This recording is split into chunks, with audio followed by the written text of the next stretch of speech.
Today I'd like to talk about the book From Reader to Reading Teacher by Joanne Aebersold and Mary Lee Field. This is a book that I read for my professional development in my career as a teacher of English as a second language. So it's about teaching reading, but specifically this book is about teaching reading for teachers of English as a second language. So yes, obviously this book and perhaps this video has a niche appeal to people who are in the field or interested in the field of teaching English as a second language. So this book was actually put on my desk by a manager at a previous school that I worked at about 10 years ago. Not just me, she photocopied a copy for all of the teachers in the EAP program. That's teaching English for academic purposes, EAP. So we were teaching university-age students how to read academic texts, and she gave us a copy of this book, and she said, "This book will describe the leap I need you to make when you're teaching students how to read academic texts in English." And there was no follow-up to see if we read it or not. In fact, I'm a little bit embarrassed to say this, but the book sat on my shelf for about a year before I actually sat down and read it cover to cover, but I did read it cover to cover. It was not the most interesting book in the world. In fact, I had a coworker who complained that this book sent him to sleep. Right before filming this video, I actually looked on Amazon to see what the reviews were, and the reviews were mostly positive, but there were a couple negative, snarky reviews. One person actually said the same thing my coworker did, that this book put them to sleep. Another person said something along the lines of, "It's ironic that a book about how to read should be so dry to read." But I think that's a little bit unfair, that second comment especially. This book was never written to be entertaining. The criteria you judge it by is, does it have ideas in it, useful ideas, and does it clearly communicate those ideas? In terms, okay, the prose style is a little bit dry, it's a little bit of a slog to get through, but the ideas are very clearly communicated. So again, for a book like this, which is not meant to be pleasure reading, I'd say it does what it needs to do. Now, this book is about reading strategies and teaching reading strategies, and so it might be useful just to talk about reading strategies and what we do when we read. My memory of this, and I'd be curious to hear your memories, but my memory of this is around 4th grade, we started learning reading strategies in school, where the teacher would teach us, you know, when you're reading something, you get to the heading, you make the heading into the question, you try and predict what the answer to that heading is going to be. You skim through the section quickly to see if you can find the answer to that. Then you go back through and read it more carefully. Now, I'm a little bit older, actually. So I was, when I was in 4th grade, this was in the 1980s. With No Child Left Behind, I am told, although this was after my time, but I'm told that since the passage of No Child Left Behind, the reading comprehension strategies teaching has intensified. So again, let me know in the comments what your experience is, but it could be for the generation after me. They got a lot more of this. I remember getting a little bit of this in 4th grade, and I remember being resistant to it. I was a good reader, kind of the higher percentage of the class, and maybe that affected it, because I think people who are good readers tend to be resistant to being taught reading strategies. But I remember learning this and I thought, what is this? No, this isn't how you read. You start at the first sentence and then you just read your way through the paragraph. And you don't, trying to predict what's in the heading or any of that. I didn't like that. And I thought kind of skimming something before you read it spoiled the reading experience. Now, I do realize that when people talk about skimming something, they're usually not talking about skimming a work of fiction or a novel. They're usually talking about skimming something like an article. But even for an article, I thought, when I read something from a magazine or a newspaper, I want to follow the author's chain of thought at the pacing in which the author wants to reveal that chain of thought to me. So the author has written this in a sequence in which the author intends these ideas to unfold, and I want to follow the author at that pace. I don't want to skim through the article first to see what the main idea is. I mention that because this is a book which is all about those strategies. And in fact, the authors assert in this book that superior readers always do this, even in their native language. Strategies like reading the headings, predicting what you're going to read before you read it, skimming the section first to get the main idea before you go back and read it carefully. They said that in the native language, superior readers always do that. And I thought, I don't do that. But then it got me thinking, am I reading wrong? Do superior readers always do this? And I do have to say, actually, since I read this book, and I read this book 11 years ago now, since I read this book, it actually changed the way I read professional development books or nonfiction books, or kind of textbooks rather. Whenever I'm reading something for professional development that's written kind of in a textbook style, I now try and adapt that strategy. I'm still not 100% sure it's causing me to get more out of the book, but I guess the authors have kind of convinced me that this is what you're supposed to do.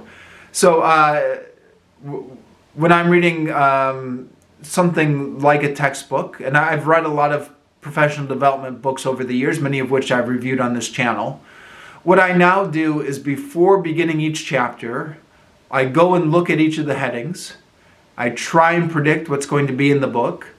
I skim through the sections to try and get the main idea before I go back and again read those sections carefully. And I don't know. I don't know if I've gotten more out of the book, out of my reading experience or not by using those strategies. But one thing I do try and keep in mind when you're teaching somebody to read in a foreign language is how useful it can be to get an overview of the text before you plunge into it. Even though in my native language I tend to be a little bit resistant to this, as I mentioned before. But I have memories of Japanese class, and Japanese was the one language I got to a decently high proficiency level at. I classify myself as maybe upper intermediate Japanese level. And at one point, I was taking Japanese classes at the university, and we were assigned to do these readings, and which were upper intermediate or maybe even advanced level Japanese. And I remember, just starting at the first word and working my way through the sentence. And, the tremendous sense of accomplishment that you got when you realized you were actually making it through. You were understanding everything. But that sense of accomplishment was also mixed with a feeling of nervousness, because I never knew what was coming on in that next sentence. And sometimes if there was just one unknown word in the next sentence, it could completely throw me. So you get to one unknown word, you don't know it, but you think, okay, I'm going to keep reading and see if it gets any clearer. But then the next sentence is just building on the previous sentence. So now the fact that you haven't completely understood the previous sentence is derailing your comprehension of the following sentence. And then you think, okay, I'm going to keep reading and see if it gets any better. But then the next sentence after that, you just get further lost. And eventually, by the time you're halfway through the reading, that sense of confidence is gone. And you're just like, ugh, I'm not understanding any of this.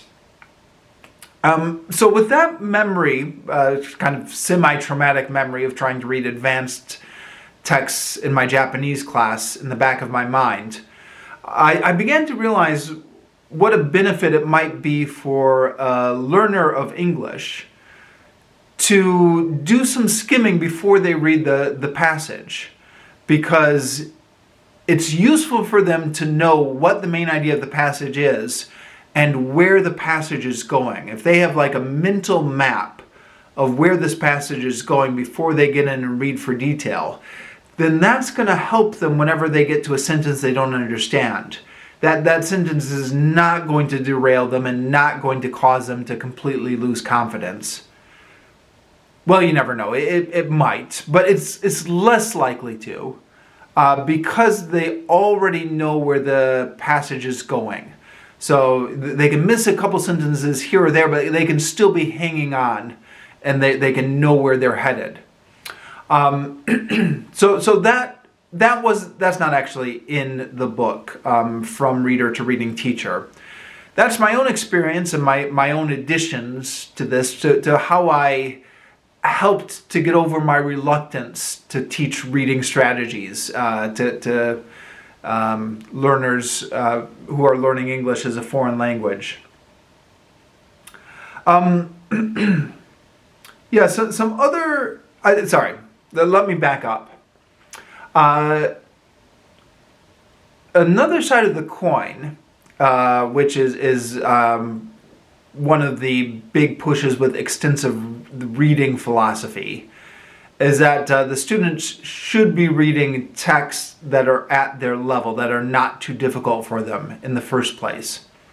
And that's a big proponent of the extensive reading programs.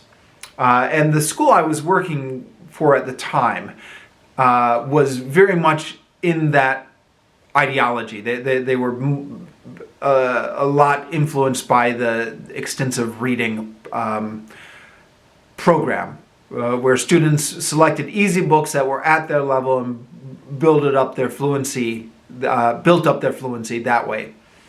So obviously the extensive reading, if it's at a level that the students are comfortable with, the reading strategies are less important. However, in the classroom, it's difficult to find a reading text that's perfectly at the level of all the students, because they're all at different levels.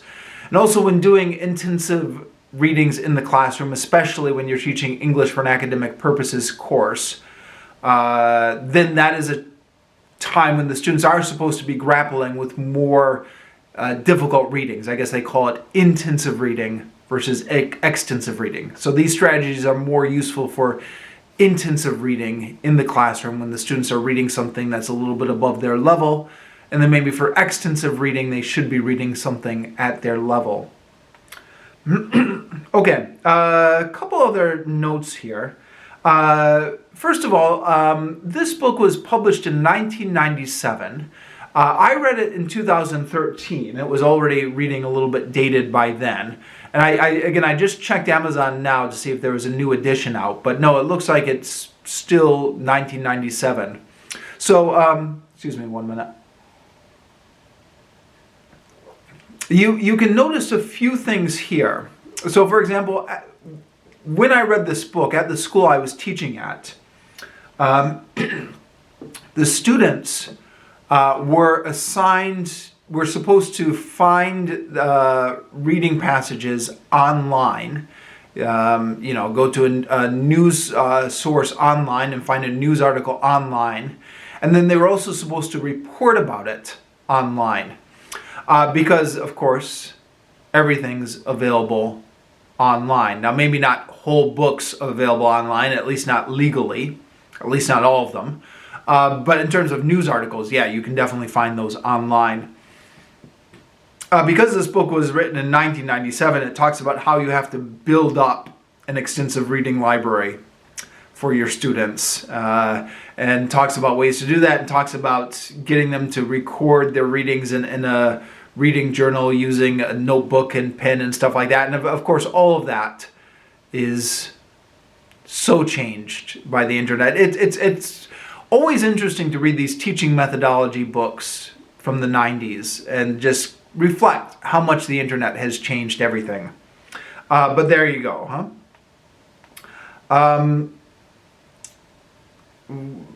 There's an interesting note. Maybe this is a little bit of a nitpick, but I'm gonna pick this nit, where the authors talk about how it's important to choose a book that's culturally relevant to the students, because they said cultural content that is too implicit, as in the novels A Catcher in the Rye or Huckleberry Finn, may so complicate the student's access to comprehension that the reading becomes a chore rather than a pleasure.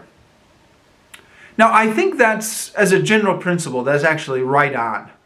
But I thought that was an interesting example because when I lived in Japan, round about the time 2005, if I remember correctly, there was a Japanese translation of Catcher in the Rye, translated by a famous Japanese author, Haruki Murakami, that was very popular in Japan.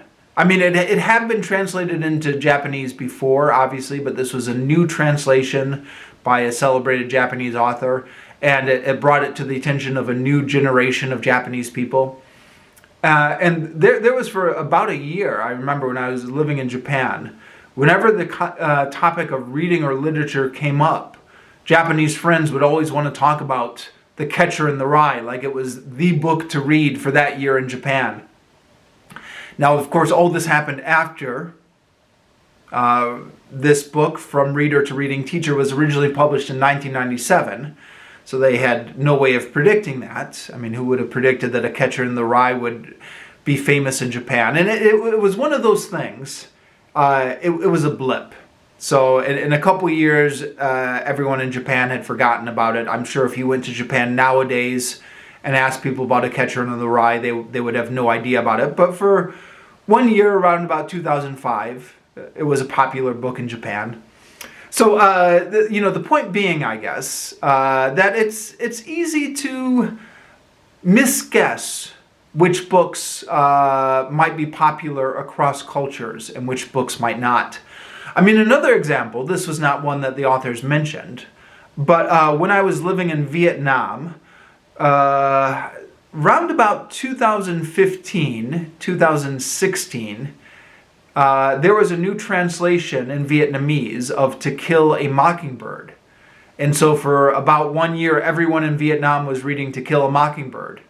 In Vietnamese, but it was, in Vietnamese translation. But it was really popular there for a year or so because of that new translation that came out. And that's another book that you wouldn't predict would be popular in Vietnam, right? You'd think to yourself, there's too much American context in that book. They're not going to understand the culture and the context of it in Vietnam. But it was really popular. Okay. Point being, I guess, I agree with them on the main point. Caveat being sometimes it's difficult to predict, and sometimes books that you don't think will be popular in other cultures can be popular in other cultures. Another interesting little point here, and this is not something I disagree with, something I just want to note. On page 135, the authors state that comprehending a text is different than recalling it. Memory in an L2 can be significantly shorter than in the L1. L2 means your foreign language. L1 means your native language. I thought that was interesting. Something that I'm sure a lot of teachers face when they're teaching English as a second language is you assign a reading task, then you discuss it in class the following day or the following week, and the students don't seem to remember it well at all. And you think to yourself, okay, either they didn't read it, or they read it, but they didn't comprehend 90% of it. In many cases, you suspect it's the latter. And who knows, maybe in most cases that is the case. But I thought this was a little interesting reminder that it's possible that they could be perfectly comprehending it as they read it, but just have difficulty remembering it, because apparently, according to page 135 of this book, memory in an L2 can be significantly shorter than an L1. So that's something that's good to keep in mind, I guess, when assigning reading texts to students and then discussing them later. Let's see, anything else I wanted to discuss about this book? No, I think that's pretty much it. So again, if you've read this book, let me know in the comments what you think about it and how useful you found it.